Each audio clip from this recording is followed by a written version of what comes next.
My background is in biochemical engineering. I have a PhD, and I spent most of my career making pharmaceuticals using fermentations. I spent 16 years in Schering Plough, and while I was there, I got this idea of growing cells in bags to make pharmaceuticals. And out of this, I set up a company, and it was called the Wave Biotech Company. We made a machine called the Wave Bioreactor. And over a few years, it became very popular all over the world for all kinds of applications, vaccines, viruses, and so on. And in 2007, it became quite a big operation, and I sold it to General Electric and decided to do something else. I did many things, but something else was making wine. We had a small vineyard, and we decided we'd like to make wine. I looked at ways of making wine with carboys and containers and all kinds of junk. It was just too messy, too old-fashioned, and the wine was awful because it often oxidized because it wasn't closed properly. So I got to thinking, I'm a fermentation engineer, there must be a way of making wine in a more modern way. So I started looking at what I would like to do to make wine a different way. So first of all, I didn't want to clean anything. So I said, all right, we're going to use an idea that I did back in my cell culture days. Let's use a bag instead of a tank. So you don't have to clean anything, you don't have to wash anything. You take a new bag, you fill it with grapes, you do your fermentation, take out the wine, throw the bag away. Great, that was easy. The problem with winemaking is that it's done with the skins and the seeds.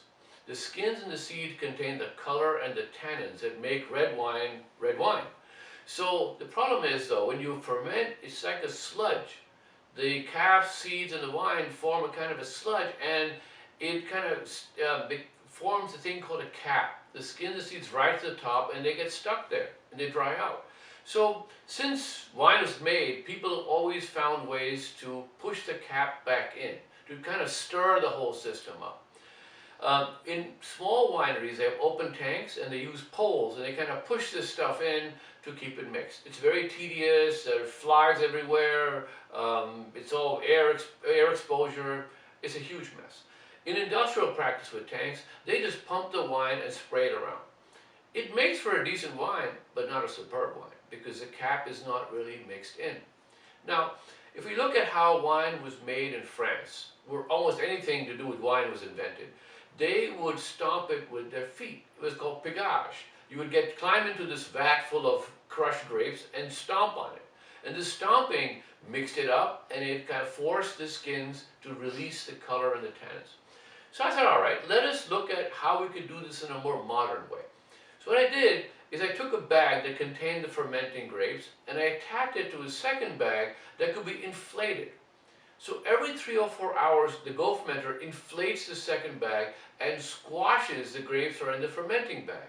And it's like foot stomping. It just pushes them together, the cap breaks up, it then releases the cap falls apart. So instead of getting a cap, you end up making like a light puree.